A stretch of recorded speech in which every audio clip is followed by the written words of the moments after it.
Today's show is brought to you by warbyparker.com.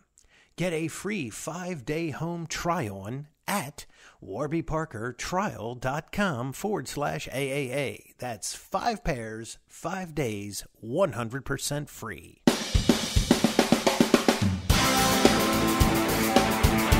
Neck-throughs, guitars, they're like a guy that won't have a beer with you. I want to hear what's pushing the notes.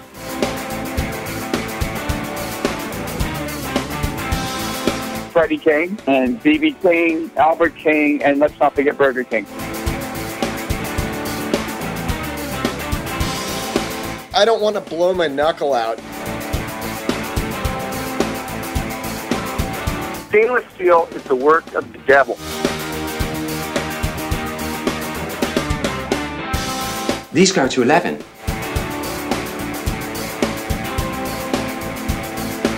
From the East Amplification Tone Labs in Baltimore, Maryland, it's the Amps and Axes Show. With your hosts, Jeff the Godfather of Low Wattage Amps Bober and Mick Marcelino.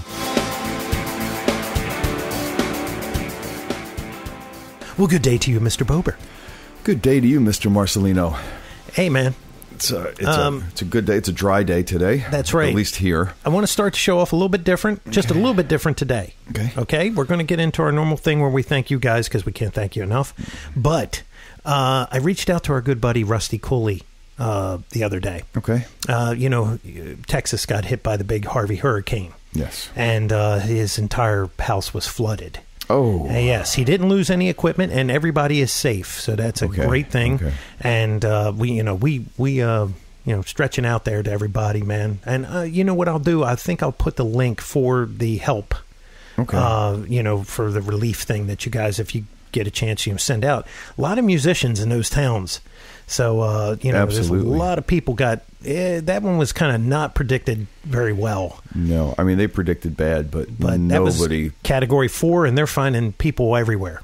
Yeah. But I mean, even the rains afterward. This is biblical. Nobody predicted exactly. That, so we're thinking about you there. Yeah, absolutely. It's going to be a long cleanup, man. Yes, it is. Yeah. So, and look, you guys are fans. It's awesome. All of them. You've been great. The numbers are really reflecting, and even during the summertime, man, we can't thank you enough for this. That's right, because we couldn't do it without you, and of course we couldn't do it without your friends and relatives. That's right. And when you do get your friends and relatives to listen. Because you have to. That's right. Make sure you tell them, hey, man, I heard this here first. That's right. Because we're little narcissists, but Only a little. Well, it keeps you from running out in front of traffic. It does. It really does. And, hopefully we have another first for you today. Oh, yeah. Great guest today. Came up the way, most of us come up playing, in grammar school and high school, and then, wound up on stage with an icon now. Yeah. So, that's got to be something else, man. That's got to be very cool. Yeah. On stage with an icon playing iconic songs and iconic guitar parts. So, yeah, man. Yeah, we're going to take a quick pause for the cause, because that's what we do here. And we're going to be back with our guest of the week, guitarist for Lou Grahmm, Mr. Michael Staertow. Hey, what's up, guys? This is Charles Caswell, and I am in a solo project called Buried Alive, and you're listening to Amps and Axes. As a special offer to our audiences, warbyparker.com will give you a 5-day home try-on complete with 5 pairs of glasses to choose. Just go to warbyparkertrial.com/AAA to get a free 5-day home try-on. Warby Parker makes buying glasses online easy and risk-free. Their home try-on program allows customers to order 5 pairs of glasses to be shipped directly to them, where they can try them on in the comfort of their own home. For every pair of glasses sold, Warby Parker distributes a pair of glasses to someone in need. Warby Parker makes buying glasses fun, easy, and pain-free. Warby Parker keeps their styles highly curated, fashion-forward, and extremely wearable, while including high-quality lenses and coatings at no additional cost. Warby Parker makes your experience completely risk-free and free shipping all around. Visit warbyparkertrial.com/AAA to begin your free home trial on experience today. All right, and we are back with our guest of the week because that's what we do here. We bring you a guest every week. So without further ado, we're going to bring our guest in, Mr. Guitarist, I should say, for Lou Grahmm, and probably a bunch of other things that we're going to find out, or, past, present, and future. So our guest of the week, Mr. Michael Staertow. Michael, how are you? Hey, guys, what's going on? Thanks for having me. Oh, it's our pleasure, man, and we're doing fine. Michael was one of those artists that reached out to me. Oh, nice. Yeah. Nice. It's like, hey, listen to the show. I'm like, really? Love your show. Can I be on? Absolutely. Absolutely. I'm a podcast junkie. I like to listen to tons of different podcasts, and you guys keep me company when I'm traveling. So very cool. Very cool. Usually people are like, hey, stay the hell away from me. You stay home. Mick, stay home. Could you stop talking? Yeah, I've been told that as well. I think it's a guitar player thing. Yeah, welcome to the club. Just shut up and play your guitar, right? Yeah. My stage name, Turned Down. Yo, TD, come here. Yeah, that's me. Wow. All right, we're gonna, what we do. You know how we do here. I do. So we're gonna take a ride in the Wayback Machine and find out where Mr. Michael Staertow came from. A little history, about how you got into this wonderful world of rock and roll and wound up where you are now. So let's take a ride, man. Give us some history. So I was born and raised in Western New York, city of Rochester. Oh, Rochester. Rochester, New York. Pretty rich history here. Eastman School of Music. Western New York, home to Lou Grahmm, Steve Gadd, Tony Levin, Billy Sheehan, amongst many, many, many others. Any like well-known famous people come out of there? No, not really. Well, you did. So. It's all weather related. Everywhere I travel, when I talk to people, they're like, "Where are you from?" And I tell them where I'm from, and they're like, man, there's so many good players that come from there, and I think we're really fortunate for that. And I think it's attributed to the weather. It's very cold in the winter, so you don't get to hang out much. So you just kind of woodshed. You stay in, and you just do your thing. That was actually last week's show with Charles Caswell. Because he's from was it Minnesota? Minnesota, yeah. And I said, Doug Marks in the Metal Method stuff back in the 80s. I had those tapes, and he would talk about that. He would say most of the guys from up north are better players because they don't have long summers. Yeah. And they're indoors. Mm-hmm. So what do? Got to do something. They become Rush. Not too far from Toronto, right? 3 hours from Toronto. Yeah. So yeah, I mean, it's probably very environmental and geographical. So except for Anvil. Yeah, Anvil. Yeah, they throw a hook on everybody. Yeah. I've seen those guys in clubs here, for years. All those bands, Anvil, Talus, all the bands from the '70s, late '70s, early '80s, coming through town, playing the clubs, and I even think like maybe Triumph. I know Rick Emmett it frequents, Rochester, the clubs. He just played, I think, our Jazz Fest a couple of years ago, and a little acoustic thing, just him and the guitar, like a storyteller's thing, which was really, really cool. So that's awesome. Yeah. I love those things, you find out that these guys, they just have so much interesting history or interesting stories or you find out like how they got to play the way they play and things like that. Well, Rick and kind of what we do here too. Rick and Dave, yeah, exactly. Right. Rick and Dave, his other guitar player, when he goes out as the duo, that's basically it. It's like story time, right? And Jesus, I mean, it's unbelievable how good he is as a player. He can sing, which is insane, but his guitar playing. And then this other guy that he has with him, it's like, man, you go and see that. And then the guys in Triumph, they never had a bad day. Right. They actually all get along. He said, he goes, it's just cheaper for me to take this acoustic with this other guy and go play. So they're actually doing some shows, though.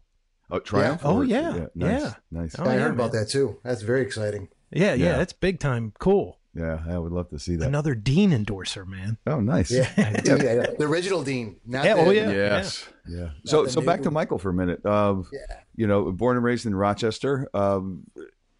Musical family? Musical, anybody?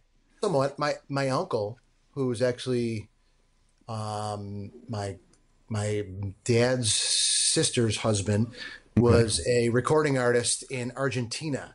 Oh. Making like actual vinyl acetate recording 78s, and came to this country. And growing up, family parties would break out. Lots of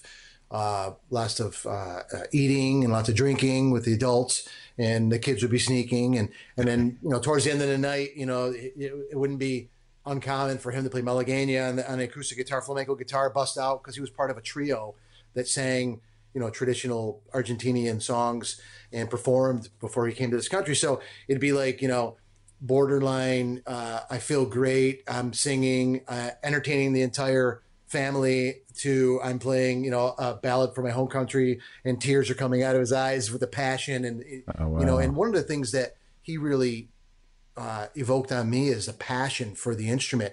And I used to always watch him play and just be amazed and like tinker on the guitar. But I really wasn't interested in playing the guitar until like middle school.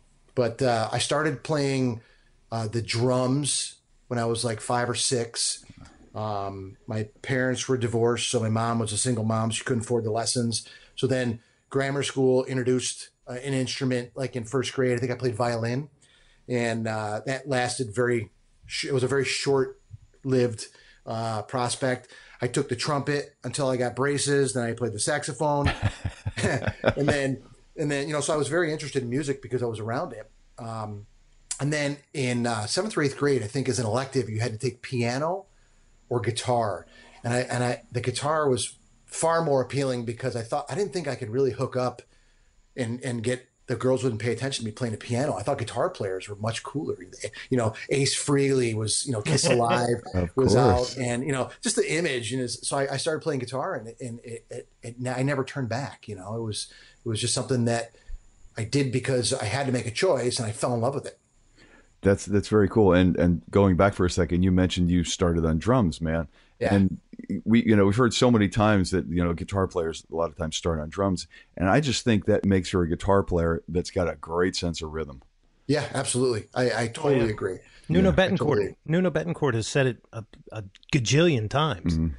And look at Nuno. Yeah. He's kind of really good.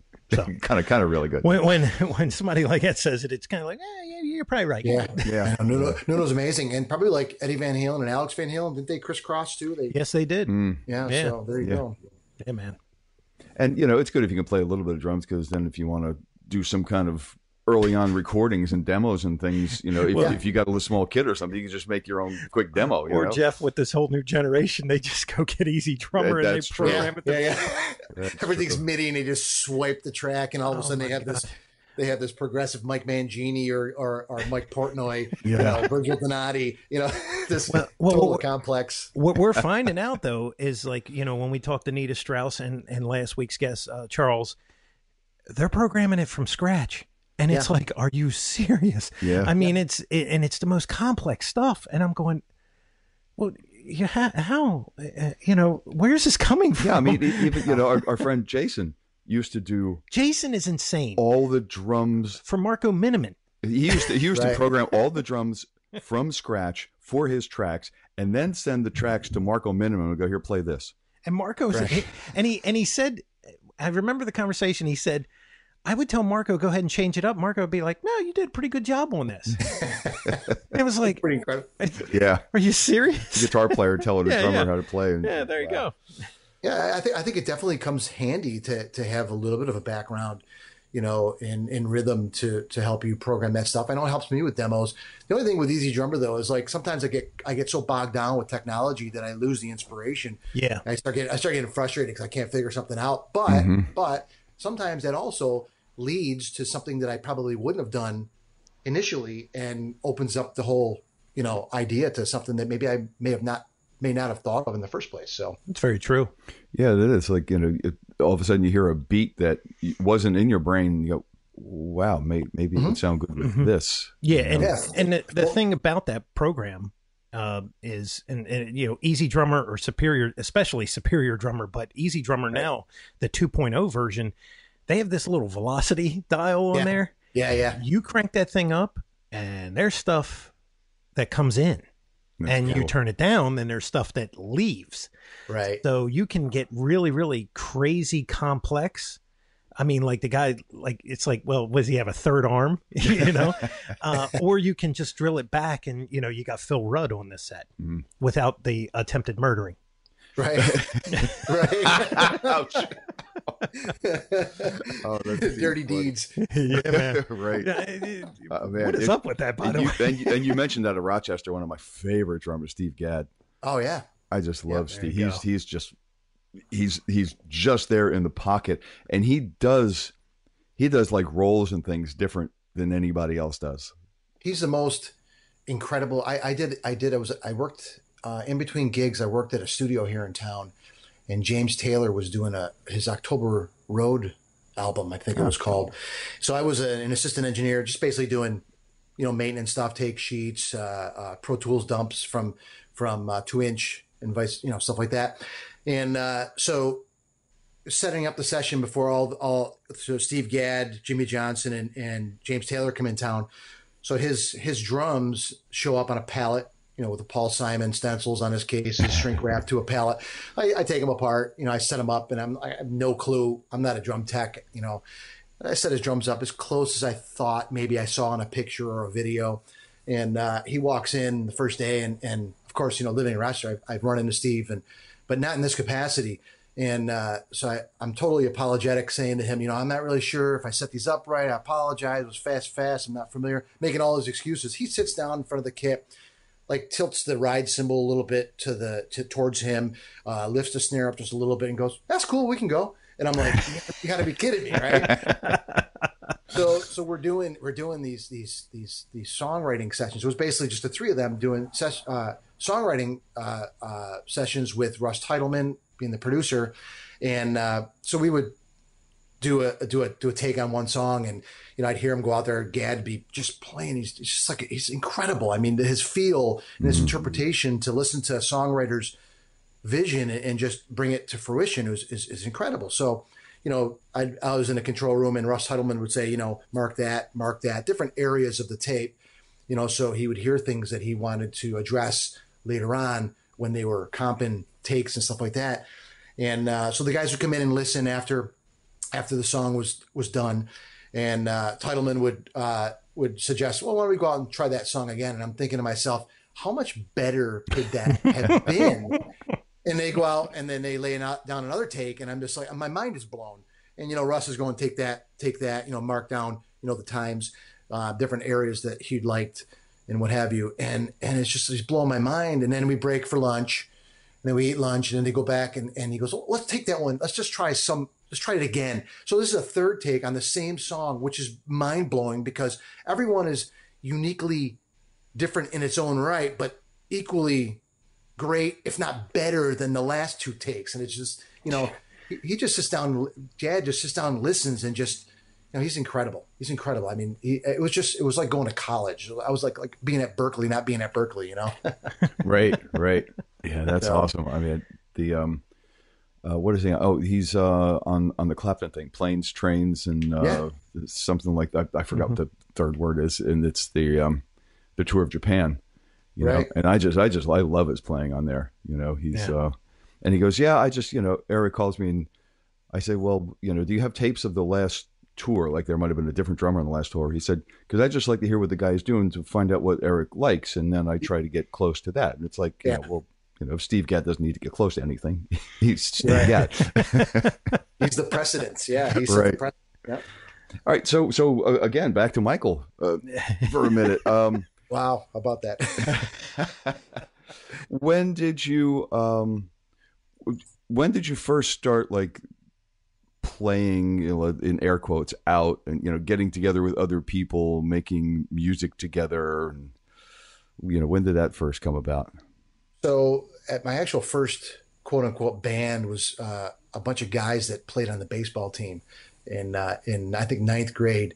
And it was like you show up to baseball practice and a couple of the guys are talking about Les Pauls. And we have a really famous music store here in Rochester called the House of Guitars that a lot of people are familiar with when they travel through town. It's just like this big building, and they have these really cool advertisements on commercials on the TV and the radio. So we heard there was Les Pauls for $99. We all started talking about it. Oh, you play guitar? I said, yeah, I play guitar too. Well, we need an extra guitar player for our band. And I said, really? You guys have a band? And they're like, yeah, we want you to be in our band. You want to come down Saturday and jam? And I'm like, yeah, I'll come down and jam. And inside I'm saying to myself, there's not a chance I'm going down there to jam with these guys. I don't feel confident enough. So, wow. so Saturday comes and my mom says, are you going to jam with those guys for the band that you want to be in? And I'm like, no. And she goes, yes, you are. And I'm like, no, I'm not. And she brought me there. And I was in the band. And so I wanted to be a rhythm guitar player. I told those guys, I don't want to play lead. I just want to be a rhythm guitar player. So that was the first band made up of all the guys on the baseball team. And I think we played a talent show. We played like a couple parties, and then it was on, because not only now I was in love with the guitar, from playing the guitar. Now I got to feel what it's like to actually perform.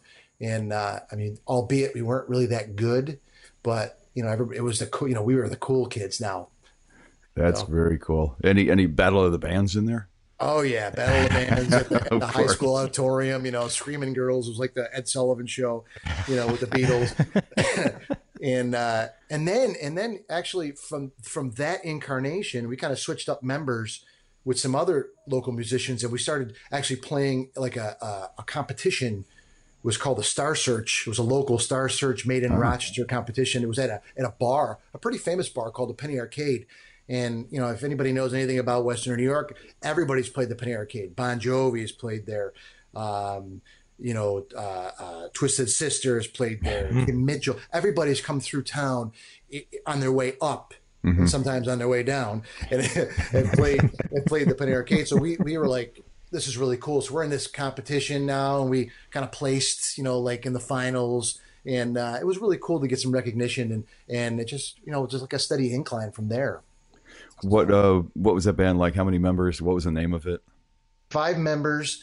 We had a girl singer. We were called Matrix right before the movie. It was just, I think we saw a sign in school. It was like in math class or something. We were learning something in one of the math subjects, and that came out. We're like, oh yeah, it looks great on a folder, and we could do the block letters. So, excuse me. That's very cool. Anybody in either of those incarnations of the band go on to do more things musically? 2 of the guys. One of the guys that played guitar with me is a music teacher at a high school, administrator, music director at a high school here locally. The drummer went on to actually he plays with a bunch of different regional things. I don't think anything huge, but I mean, they're all still actively involved and still, making money doing music to some capacity. Cool. What was your rig like back then? Oh man, I have the same Marshall head that I had traded my way up back then from a PV Bandit to a Marshall solid state combo 112 to the JCM 800 2205 Marshall tube 50-watt head that was the be-all, end-all, and I still have it, and I still use it today. Nice. So, yeah, it's just a great sounding head. Yeah, that's there was the channel switching, right? Yep, the channel switch. Yep, they made the 2210 was the 100-watt, and 2205 was the 50-watt. Nice. And then what's the single channel guy? Well, there was 2203, 2204. 2203, 2204 were the original. The 4 was well in the 800 series they were the master, the simple master volume. Yeah, and the 4 was the 50, right? And the 3 was the 100, or was it? Yes, it was backwards, right? Backwards. Yeah, it was backwards. Yeah. But the 2205 is also the Michael Schenker head. Yes, took the words out of my mouth. Absolutely. Yep. I can't remember whether I think it was the later version that he liked. There were two different versions. They had changed the circuitry a little bit, and it was the later one that he preferred. Right. Now I've gotten a couple of those early versions in our backline, and it kind of freaks you out because the gain stage is really very different than the later, the 89. Oh, wow. 88, 89 era, because it's like you'll crank it up and you're like, wow, this is not working. I'm not the way I balance the master and the preamp section. And it's just kind of freaky. So, and it's like, then you realize that there is a different schematic. There's a different circuit altogether. Oh yeah. Yeah. Yeah. That's pretty cool. So let me see. We're going from the Star Search era moving forward. Yeah. So I jumped into a tribute band from Utica, New York. It was an Alice Cooper tribute. Oh, nice. I had an opportunity to hit the road, and I wasn't a really big Alice Cooper fan other than the obvious hits. I had to learn like 40 songs in 2 weeks, and then spend a good chunk of time on the road learning about the business, learning about rock and roll, learning about all of the accoutrements that go along with it. It was quite an education. So that was pretty cool. And, one thing led to another. I played on some studio stuff. I played with a guy who was the singer of the second version of Talus, the 4-piece version of Talus, Phil Narrow. I played on a couple of his solo CDs. He's originally from Rochester as well, but lives in Toronto now. Right. Bounced around between different tribute bands. I was in a Journey tribute band. Neil Sean's one of my top 3 guitar players, if not the top guy for me. He's just really resonates with me. Yeah. And I played in an AC/DC tribute band that my guitar tech was the Angus guy, and kidded around with him once and said, "Hey man, if your Malcolm ever like falls off the stage and breaks his arm and you need somebody, let me know." And then one day he called me and said, "The guy quit. I need somebody." So I did that with them a little bit, playing Malcolm. And I tell you, playing rhythm, digging into those songs as a rhythm guitar player, you really see the meat and potatoes of that band. All due respect to Angus, it's Malcolm.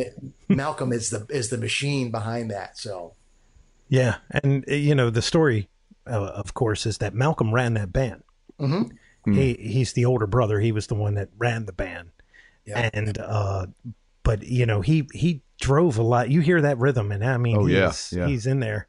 Absolutely. And our good buddy of Phil Oliveri, he just played with the original bass player, and it's a band. He went to Australia and took a bunch of the Schaefer Vega boxes, and of course they all hooked in. But he got to play the Angus guy. Oh, that's cool. And Phil learns those songs exactly how they were played. Yeah. So he said it was he goes, my discerning ear, he had to make sure the other guy was doing the Malcolm parts correctly. Yeah.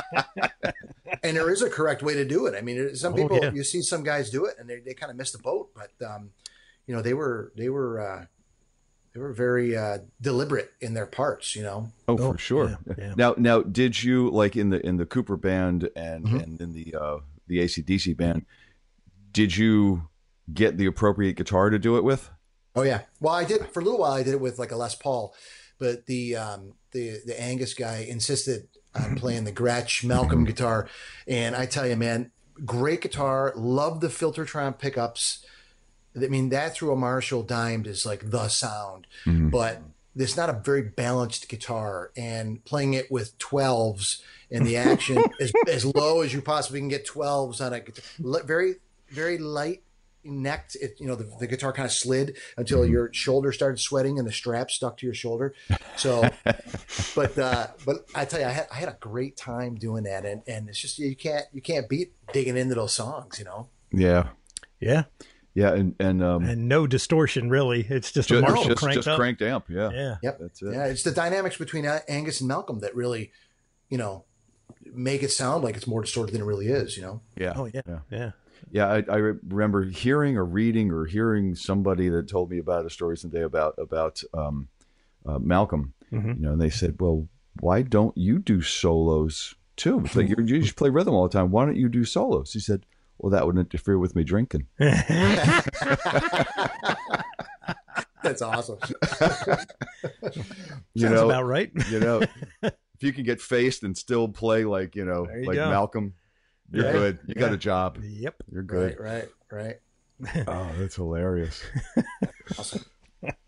Let me see. So, so we go now for the Cooper tribute. Was that Les Paul or did you go to SG? No, I actually, believe it or not, I had two different guitars that I used in that band. I was in a Floyd Rose phase back then. I mean, that was like 87, 88. And the pointing guitars were still kind of big. Slash, I think, was just breaking. Zach Wilde, kind of, those two are kind of, in my opinion, I think those guys ushered the Les Paul back to where it is today, amongst others. But those two prominently in that era and that style of music. I played an Ibanez, it might have been a Blazer pre-Roadster with a Floyd Rose on it, and I actually had a Jackson Randy Rhoads guitar that I used. Wow. It wasn't the black Concorde, it was a white version of that, and I used those two guitars in that band, and that was a pointy guitar phase. We've all been there. We've all gone through it. Well, it's so funny, and you said Slash, and it is true. I mean, Gibson should give him 4,000 shares of their stock. Right. They just made him an ambassador, like the national ambassador for Gibson. Yeah, because I mean, he brought that guitar was in the grave. I mean, Gibson was like, they were probably like 11 hours from closing the doors on that place. Because those guitars just weren't selling during that time. Right. Kramer was just kicking the piss out of everybody. And then Ibanez and Charvel and Jackson. Right. BC Rich. I mean, they were all really doing incredibly well. And Gibson was kind of like, it was like lean years. Yeah, they even made a Strat type guitar during that time. Gibson? Right. Yeah. But the funny part about that Les Paul, that Slash, not even a Gibson. It wasn't even a Gibson. It was built by some private builder. Daring or Derrick. Yeah. I mean, he built amazing guitars. Yeah, they were absolute replicas. Yeah. Sure. But so how about that? Yeah. And I mean, and Slash had just, all those guys were probably putting a lot of money in their arms, Oh yeah. Right. And he was at some point had no guitars, and I'm not quite sure how he wound up with that one, and maybe because it was a quote unquote copy, it was more cost effective than a real Les Paul. And I think if I'm not mistaken, in Sweet Child of Mine, that is not he's playing an Epiphone. Oh, really? Because that's what he used for a bunch of, because he was broke. They had no money. They were living, in like, storage closets and stuff, Right. So they wouldn't take long shots of him in the video. Oh, because they want to get the headstock. They didn't want to get the headstock in there. Well, he was playing what probably was at that time an inexpensive amp, because you couldn't give those Super Jubilees away. No. Nobody wanted them. They sounded different than any other Marshall. You couldn't give them away. Now they record Appetite for them, and you couldn't find them. That's right. It was crazy. Yep. Absolutely. Yeah, and that's why Slash had the first signature Marshall amp. Absolutely, yeah. That's right. Well, there's another thing too. I mean, he was an ambassador for both those companies, Marshall and Gibson. I mean, absolutely. He rightfully so. So yeah. Wow. Let me go back to where we were. We were at the AC/DC tribute band. So let's continue on from there. Okay. So go ahead. What do you want to know? What else do you want to know about that band? If there's anything else to tell about that band, we can. If not, what was the next musical step? So the AC/DC band lasted 4 or 5 years in and out. I had a blast with those guys. I was able to be a part of a couple of tribute records. I saw that. Yeah, I saw that on your website. Yeah, there's 2 AC/DC tribute records that the first one was like I think we just submitted a live recording, and then the second one I actually was able to record in my home studio and produce. I think we did Night Prowler, and we did a couple songs, but that's the one they took, and it came out really, really good. I was really proud of that. We were able to capture the essence of what we wanted to do, and I was very proud of that. And it was a very good period of time there. Very cool. At the end of that song, Bon Scott goes, Shazbot, nano, nano. And that was a Robin Williams thing from Mork and Mindy. Right. Yeah. Yep. Wow. Because he was a big comedy fan, and he would watch American Comedy TV, and that was the era. And he was a big fan of that show. What I read or heard in another interview somewhere. That's hilarious. Pretty wild, isn't it? I never noticed that. That's hilarious. Yeah, it like everything fades out, and then he says that, and then it's like somebody pops a G string, right? Isn't that how it goes? Am I right with that? Something like that. It's like Shazbot, nano, nano, and you hear drink. Yeah. Not that I've played Highway to Hell album till the groove wore out of it or anything. It's the best but, record. You know, that one and Back in Black. I mean, you know, back to speaking of AC/DC, back to the Back in Black record is right around the time I first started playing guitar in like 8th grade, and I remember figuring out by ear some of the riffs, you know, not fully fleshed out, but some of them. And I remember, you know, being in guitar class in school, and you know, a couple other guitar players huddled around, and I was playing, you know, what I thought was the lick, and the teacher saying, you know, what are we doing over here? And they're like, oh, Mike, you know, figured out the intro to so and so, and they're like, oh, really? So if you think you're such a big shot, why don't you come up to the front of the class and play it for everybody? And I was like, oh, crap. Wow. and I actually played it, and everyone was like, whoa, you know, people are clapping and stuff, and I was like, wow, this is really cool, the guitar thing. I could dig this. Yeah. Teacher, like, hey, you think you're a big shot? You want to come up, it's like your dad being drunk or something. You know, you want to take a shot at me? What's going on here? Play for everybody. Yeah, why don't you come up here and tell me how it's done? I know. Like, Jesus, I just want to pass. I don't. I know. Everybody, grab a slice. Get a good one. Exactly, right? Like Spicoli. Yeah, right. A little fiesta on my time. Exactly. Oh man, where do we leave off? We left off AC/DC. Okay, musical travels from the AC/DC band. We're gonna figure out how you finally got to Lou Grahmm. So yes. So I jumped into a couple of cover/original bands. One of the bands was called Shag. And I don't know why we called it Shag. It was just kind of a name that kind of stuck, and we couldn't agree on anything else. And then someone suggested it, and we kind of stuck with it. We recorded a couple records. Was it around the Austin Powers time?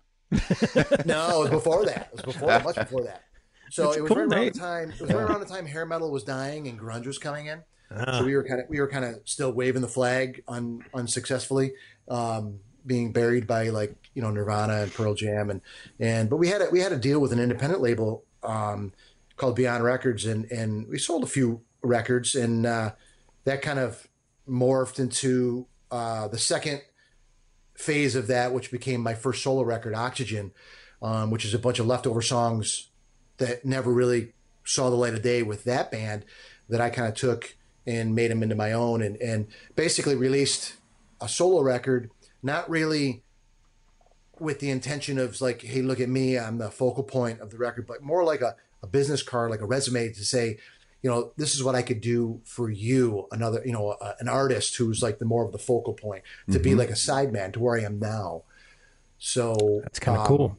Yeah, cool. You know, I in hindsight, I think that's what I realized. And back then, I don't think I was, you know, shooting for the stars like I think everyone does and should do, and then see where you land. And I think that's where I ended up landing.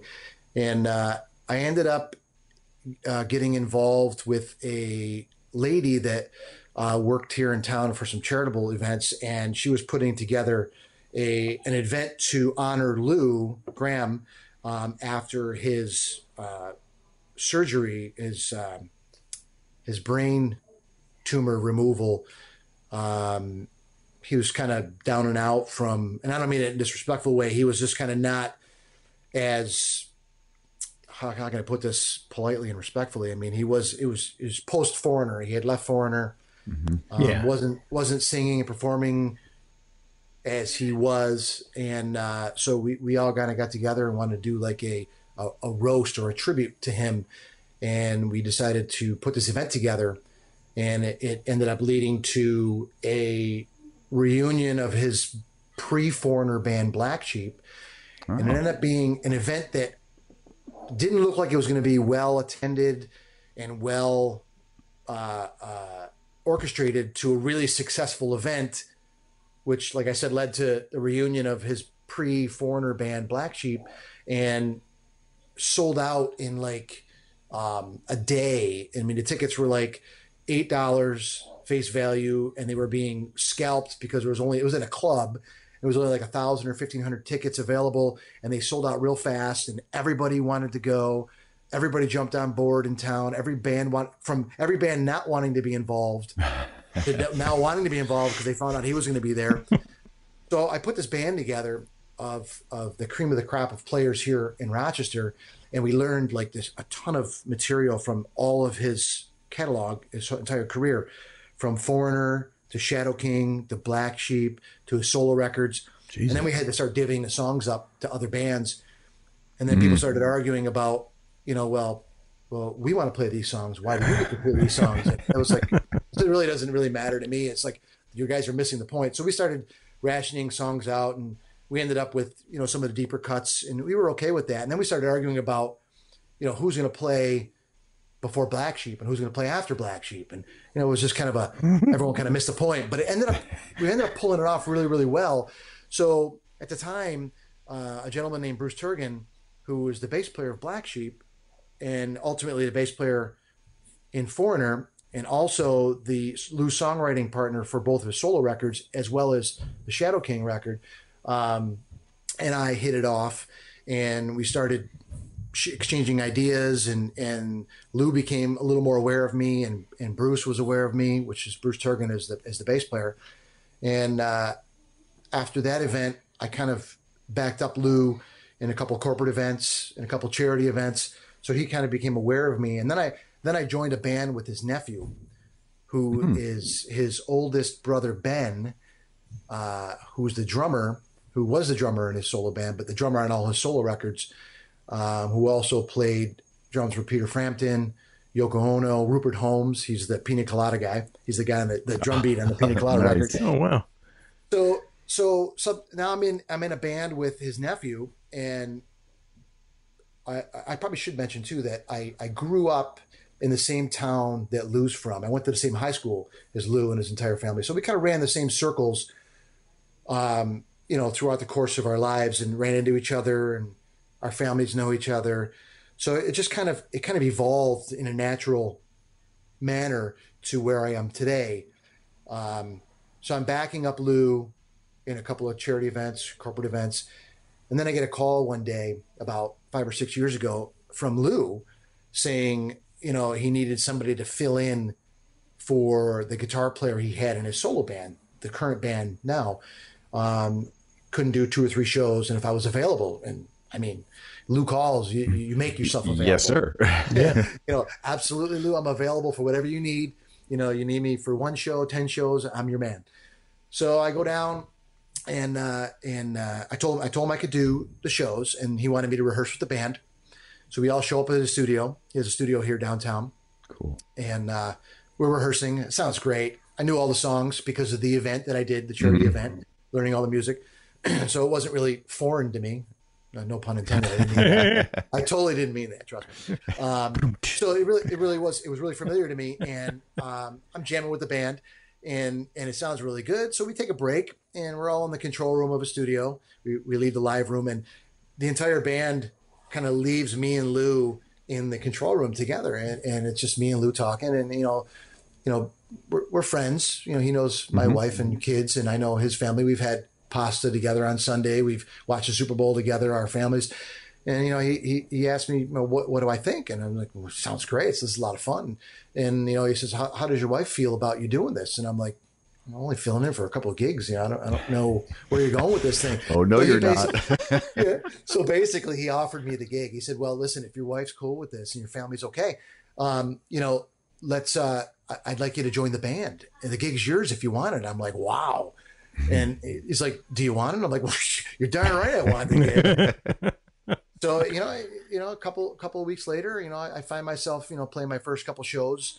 I think we played a couple shows down in New York at a club called the City Winery, which is like right down the street from Madison Square Garden in Manhattan. And, here I am where Foreigner started in New York City, you know, playing my first show with Lou. And the second night was a club in Poughkeepsie called The Chance. That was my first show with that Alice Cooper tribute band that I had joined. It's really kind of like full circle. So full circle.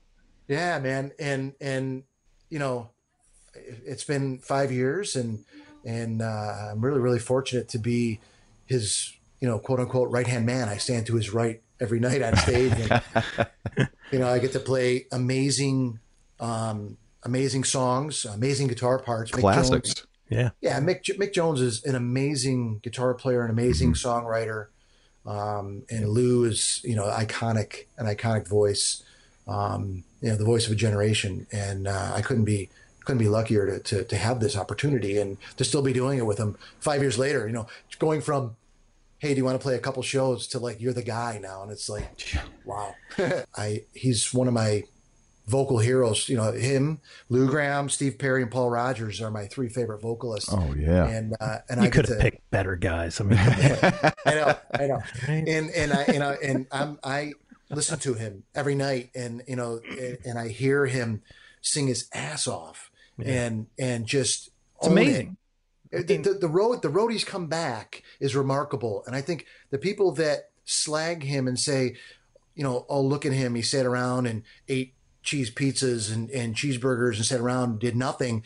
They have no clue. Do a little research and realize how lucky we all are to have him still here. It's a miracle that he's alive. Yeah, absolutely. I mean, brain tumors, it is the most dangerous they don't mess ground around. ever. Somehow they removed this egg size thing. I thought it was a golf ball, but it was egg size. So, you know, it's even worse. And, you know, you could see, and I'm sure you saw this, there was interviews, because I saw this on Behind the Music. Right. That's where they had this thing. Okay. He was doing interviews, and they would ask him a question. He'd be like, I can't remember what we were doing. And it was like something from like a week ago.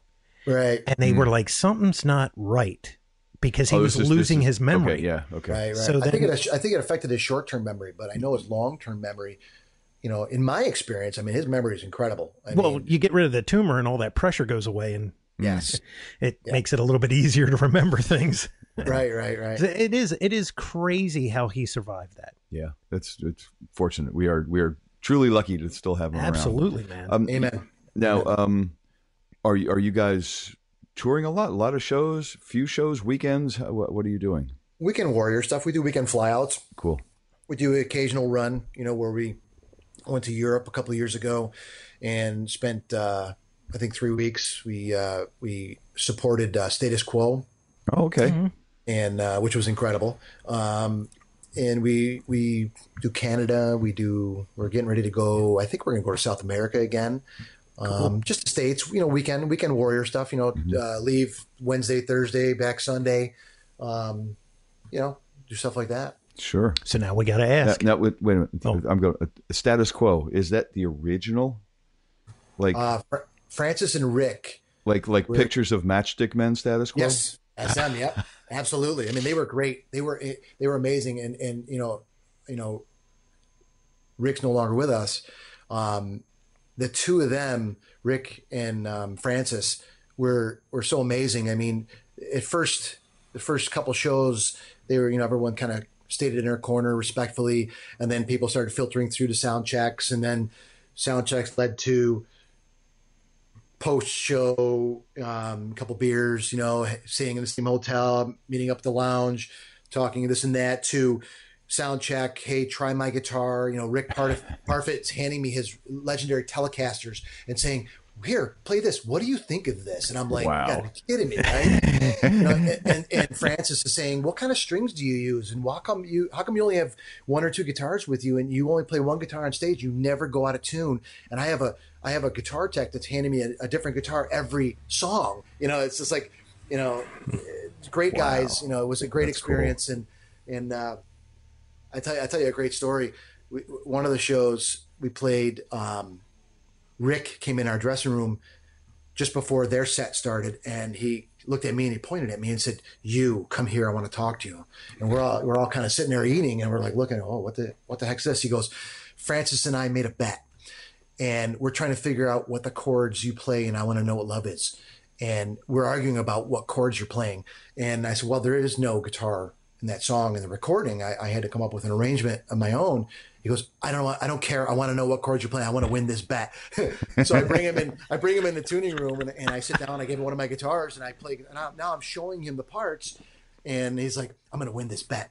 So he leaves, and Lou said to me, he goes, I think you just gave him a guitar lesson, didn't you? And I'm like, wow, I guess I kind of did. He ended up winning the bet, and then both of them are kind of like friendly, competitive, trying to one up each other. But they're both amazing, and they have that experience with him, and him unfortunately no longer being with us. Wow. It's something that I'll remember for the rest of my life. That's a whole dear moment there. That's pretty absolutely. Wild. Wow, that's cool.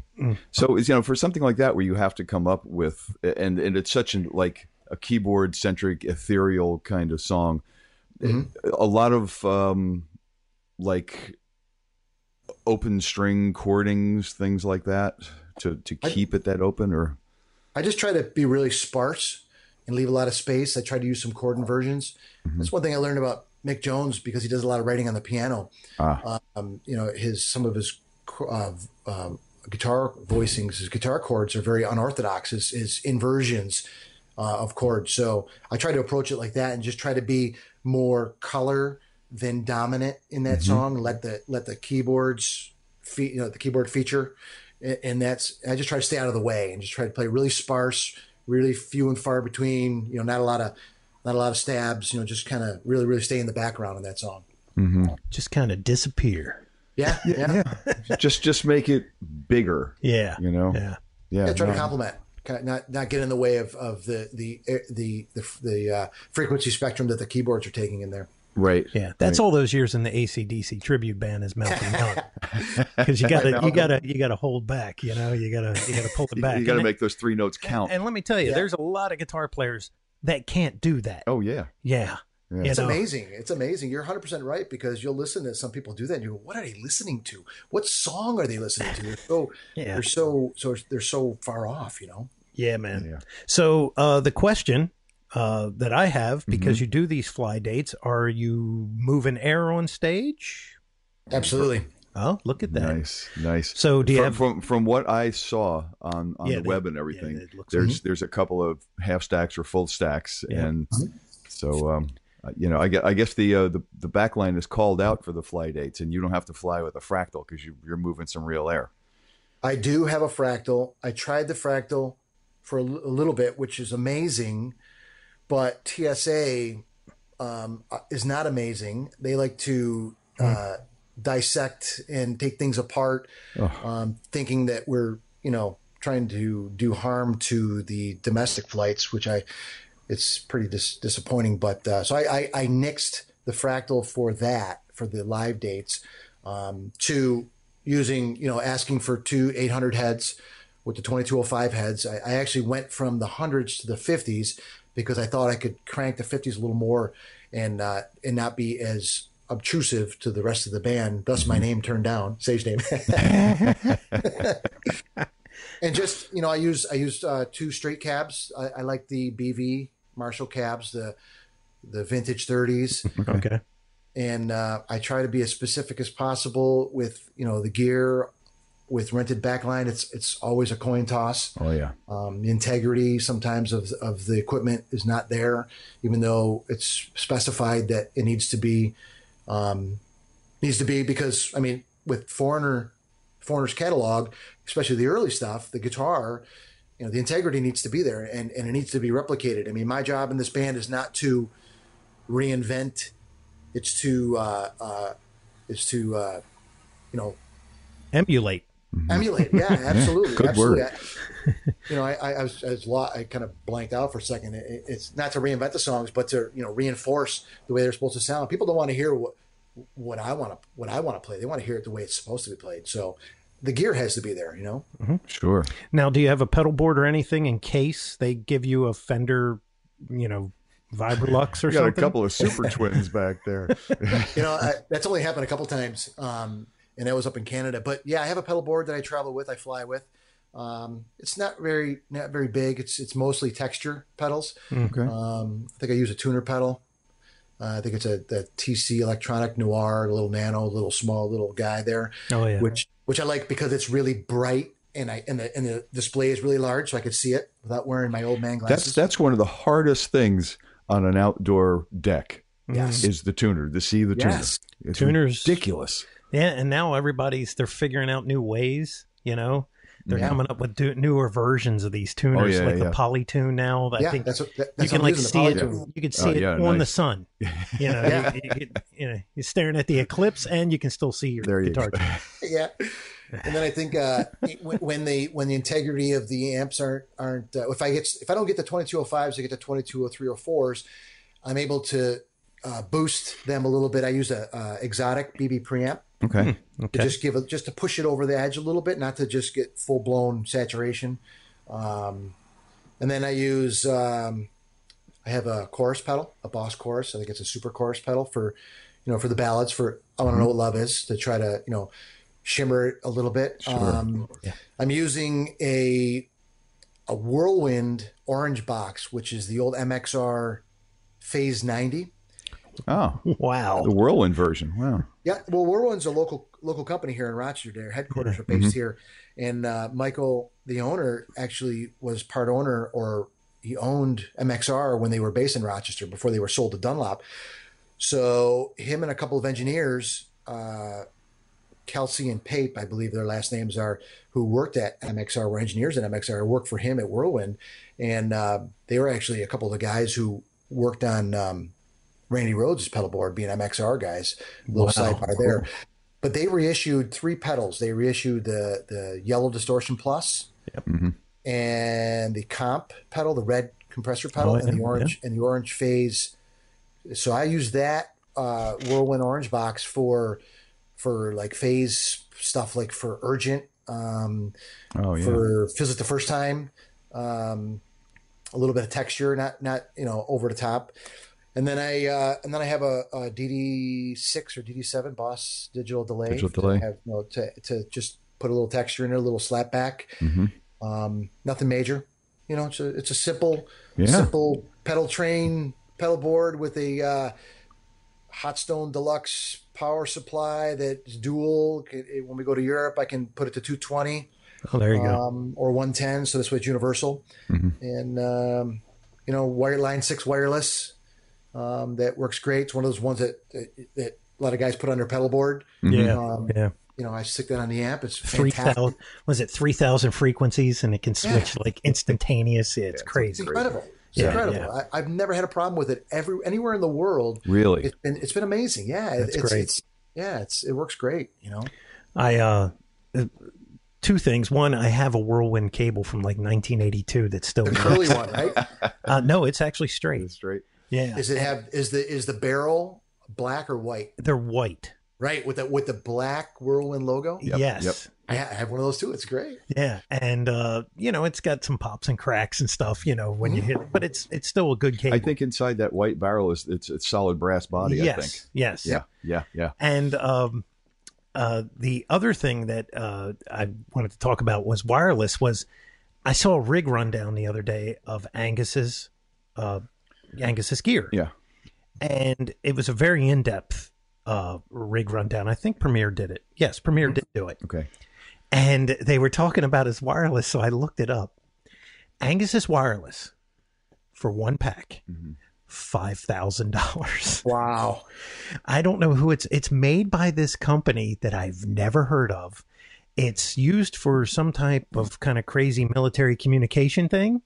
So this thing has like 27,000 frequencies or something crazy that can multi-switch he's got 4 of them in the rack. And so he's the one to interfere with our elections. Exactly. And they were talking about the guitar tech got this gig, and he's like, this is the sacred. Oh yeah. No, I did see part of all the guitars. The guitars are from like the original albums and stuff, and he takes them out. He said the one thing that blew his mind is that Angus does not like to change guitars, and if he can use one guitar for the whole show, he will do it. Yep. And he says even though he looks like he's like having convulsions, he has a very light touch. So the guitar doesn't get knocked out of tune. Yeah. And they're nines. I guess it bounces off the stage. It might, I guess. He probably doesn't put them out of tune. So, no. Yeah, that's crazy. Yeah, it was a pretty good. If you get a chance, check out that rig rundown. Because when I looked up that wireless, I was like, holy crap. Wow. But it's Angus Young money. Well, yeah. And in the beginning, he, the Schaefer Vegas, right? Yes. That was the thing that propelled but Ken Schaefer to do the thing. And, but those things weren't cheap back in the day either. They were $1,200 in 1977. Yeah, exactly. Wow. Yeah, so that was actually more then. Oh my God! Yeah, when we figured up how it was equivalent to like $20,000 for a wireless system. Oh, it's something crazy. Yeah, and then all the ones that Pink Floyd had. And that was the first wireless headphone, wireless in-ears. In-ears, because their stage was so big, they were getting a delay from the from the monitors. It was crazy. Yeah, if you ever get a chance, listen to that show with Ken Schaefer, and he'll explain that whole thing. And definitely. And then you get to hear Phil's side, where he gets his obsession, actually buys one of the boxes, and then they reverse engineer it. To make the pedal that. Yeah. Now makes the sound. Those are a couple of great shows we did. Yeah. A lot of history there. Check it out for sure. So, Michael, anything you need our listeners to know of, current release? You said you have a home studio. Working on anything new? Where are you and Lou Grahmm and the guys? What's going on with you?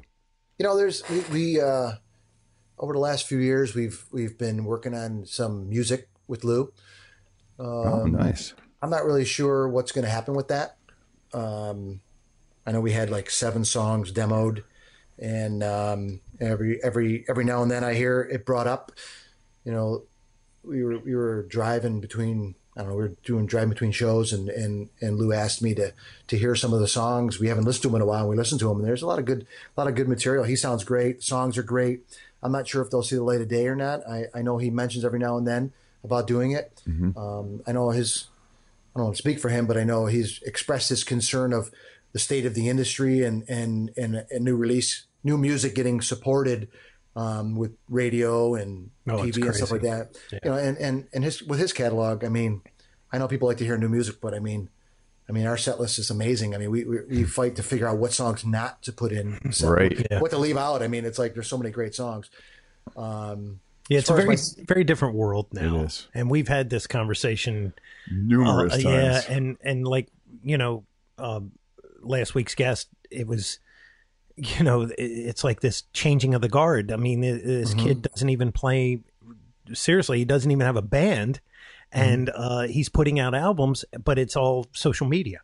Oh, wow. Everything is driven by social media, his entire catalog, and it's pretty crazy stuff. But I think that the days of albums, for this younger generation is like non-existent. Yeah. It's singles now and downloads and singles. Yeah, absolutely. It's so bizarre. It would just be nice to see some new Lou Grahmm on real vinyl, because that's coming back. That would be a cool thing to see. Well, you can. That would be really cool. Yeah. I'm working on, actually, I've been working on a instrumental project. I've never done an instrumental. Everything I've done is vocal oriented. And so I just started really, really diving into that, and I'm really excited about it. I think it's going to be an EP, not necessarily a physical EP, but it's going to be like 5 songs worth. A couple of the guys that I mentioned earlier, the drummer from my very first band is playing on it. Who's an amazing drummer, a local bass player, in-demand bass player is playing on it, contributing to it. Jeff Jacobs, who is in Lou's band with us right now. He was also, he's the keyboard player. He was also in Billy Joel's band. He was in Foreigner. Damn. He played with Julian Lennon. He's nice. On it. And our rhythm guitar sax player, Scott Gilman, who was also in Foreigner with Lou, who is in our band now. He's contributing to it as well. So I'm really excited about that. That's coming together really, really cool. There's a couple covers and then 3 originals, I think, right now slated. I'm really not quite sure how it's all going to hatch out, but I'm really excited about that project. Excellent. Well, do you want to know some irony here? This is kind of crazy. Lou Graham's band is more foreigner than foreigner. It's true. It's really true. Mick doesn't even go out on tour with him. He shows up to every now and then. It is more of a franchise now. Foreigner is, and these other bands, i.e. Kiss and some of these other bands, they're all going down the same road. Oh, absolutely. They're going to own the franchise, but there's going to be a different Gene Simmons. Yeah, and a different Paul Stanley. You know, and it's, you call it franchise, I call it nothing more than a tribute. It is, right? And you know, it's what I don't want to mention his name, but there's a certain radio DJ who claims that he invented heavy metal. He said that Foreigner was a faceless band. Right, I've heard that. You know, like you couldn't they just weren't. Although Lou, you know, you can pick Lou out, right? But back in the day, I guess the other players, they were kind of just, you didn't know who they were, right? They weren't household names besides Mick and Lou, right? And so they said, well, that's why it's easy to do this. And I'm like, no, I think it's just people want to hear that music, and they don't. A lot of times they come in, they're younger, and they just think, "Oh, okay, it's the band. It's they got the name, Foreigner thing up top there. That's the logo's there, right? So well, I will say this though. I will say this about Foreigner. I saw them on their tour this year, and they are fantastic. It's. I mean, they should be. I mean, yeah. People have the argument. You know, the original singer. You know, no Steve Perry, no Journey. Arnell does an amazing job. Yeah, I think Kelly does a fantastic job. Is he Lou? No. You know, Lou has that tone print. He has that distinct sound when he sings the songs. In fact, they just did a reunion show down in Jones Beach, and the two of them were on stage. So for all the people that go on YouTube and do Lou Grahmm versus Kelly Hansen, now they actually had both guys on stage.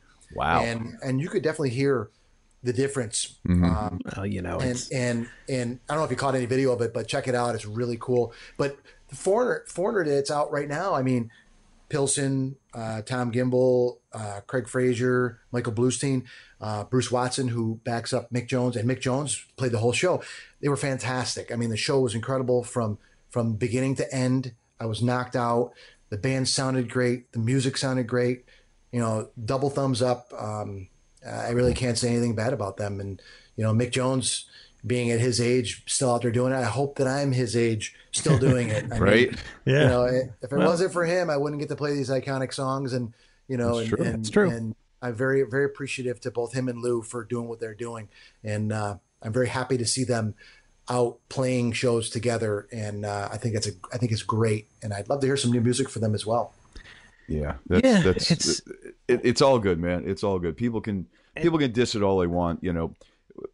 I don't consider that any kind of franchise or tribute or anything. That's still, you know, it's still in the family there. Mick owns it. Right. It's still in the family there. Right. The owner of it. I think the one that's a little weird is Blackfoot.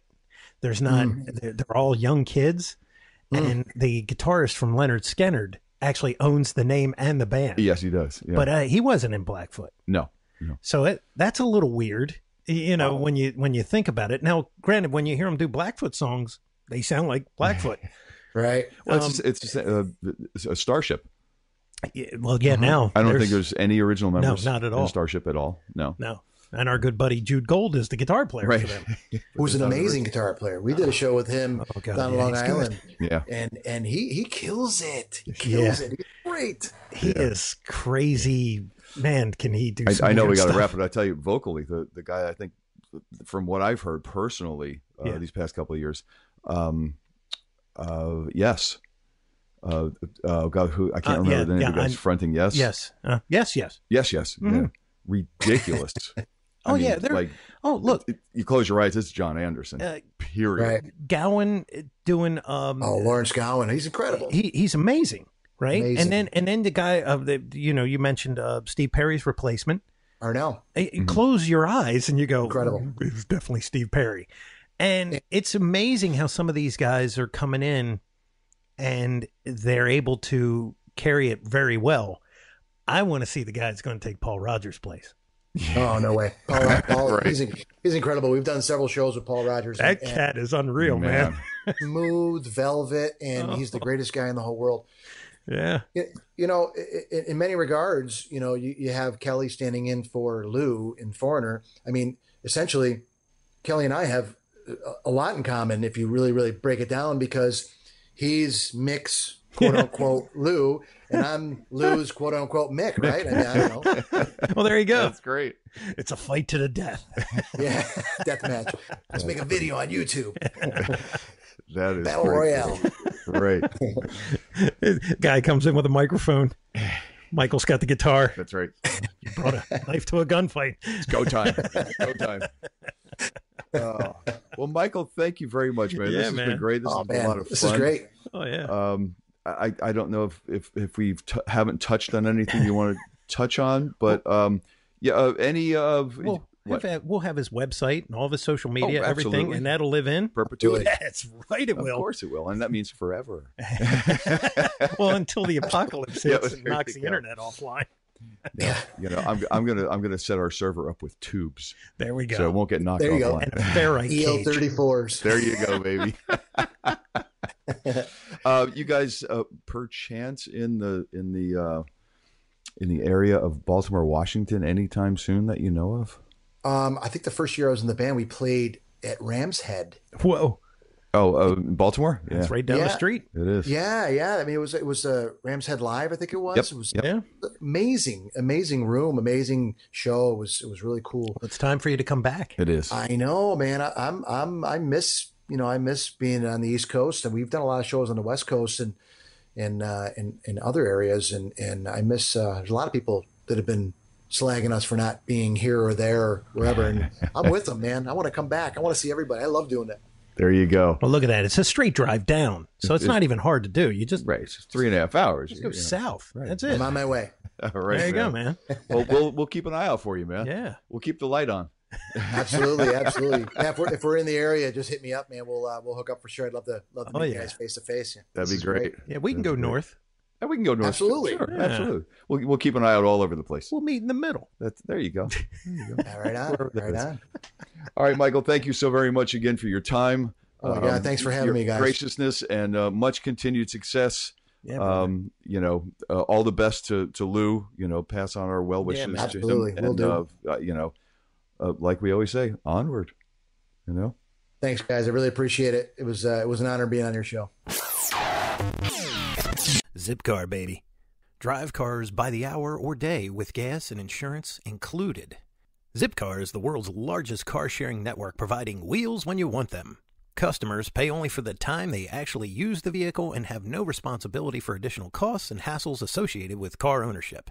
Zipcars are interspersed throughout local neighborhoods where they are parked in reserved parking spaces and garages within an easy walk where members live and work. Like car owners, customers can choose when and where they want to drive. So, to earn $25 of free driving credit, go to joinzipcar.com/AAA. Again, that's joinzipcar.com/AAA to earn free driving credit. Come on, man. It's Zipcar. Well, there you have the story. Yeah. Yeah, man. That is so cool. That is cool. He's, you know what? That was just a complete organic musical travel for him. And I'm glad he reached out to me, man. That's very cool. Because I'd seen him a couple times, and I was like, so full disclosure, I've got a list. I've got a giant list of artists that I just go through, and every now and then I get emails from our listeners, and they're like, "Hey, man, you may want to check this guy out. This guy plays for so and so," and I'm like, "Oh, okay," and I put it on the list, right? Well, when they reach out to me, it's much quicker because it's like, because a lot of times there's scheduling issues. Well, not even that. It's just one of those things. It's like you got to go through this person to get to this person. I send an email and I'm like, where did that go? Mm-hmm. Did that just go into the internet? Now it's going out into space. Email limbo. Yeah, and so it was very cool that he contacted me, and what a great guy. Yeah, great guy, great interview, man. And it's wow. You can tell that he's thrilled and honored to have the position that he has now. And think about it, it's all cool. Hometown stuff. It is. And how cool is that? And how lucky that we still have Lou around Yeah, man. that he can play with. That's absolutely. Yeah, that's awesome, man. It's good on both of them. And it's like one of those things. It's like if you start, and I tell people this all the time. I'm like, look, if you're chronic migraines and stuff, and you never had them before, go get checked out. Because let me tell you, you cannot play around with that stuff, especially when you start to get into your latter years. Mm-hmm. You get in your late 40s, early 50s, and you start having some chronic stuff. Yeah, go get checked out. Hey, we need you. Yeah, right. Everybody does. Right. If you're a musician, we need you because there's never enough music, man. Never enough real music. Exactly. Anymore. These computers are starting to take over. I don't think we're going to have the Terminator stuff. Right? But I think we're going to have it to where they're just going to press a button. They're going to go, oh, there's your new song. Right. It's like, really? Wait, you told me what you wanted. This is exactly what you wanted. You told me what you wanted. This is exactly it. I mean, Is it Positive Grid? Somebody, one of those companies out there now, man. Even the EDM guys are like, are you serious? You just hit a button and the thing takes off. Well, the scary thing I heard the other day, and we're going to leave it at this, the scary thing I heard the other day, maybe a week or two ago, is that the computers have figured out their own language to talk to each other with. Yeah, they had a couple doing that the other day. Yeah. And they had to stop it. Yeah. Yeah, because it was a language of their own. Mm-hmm. Yeah. How about that, kids?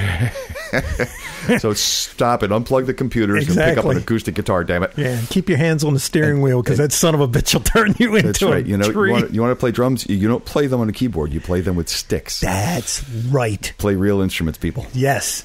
So until next time, my friend. That's right. We're going to keep until there's no more reel to go. We'll go down in history. I'm Mick Marcelino. That's right. I'm going down as Jeff Bober. And we're always saying onward.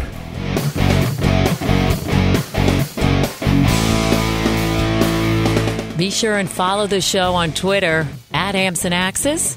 Also, make sure you like the show on Facebook. For news, comments, and everything else, visit the webpage ampsandaxescast.com. Thanks for listening.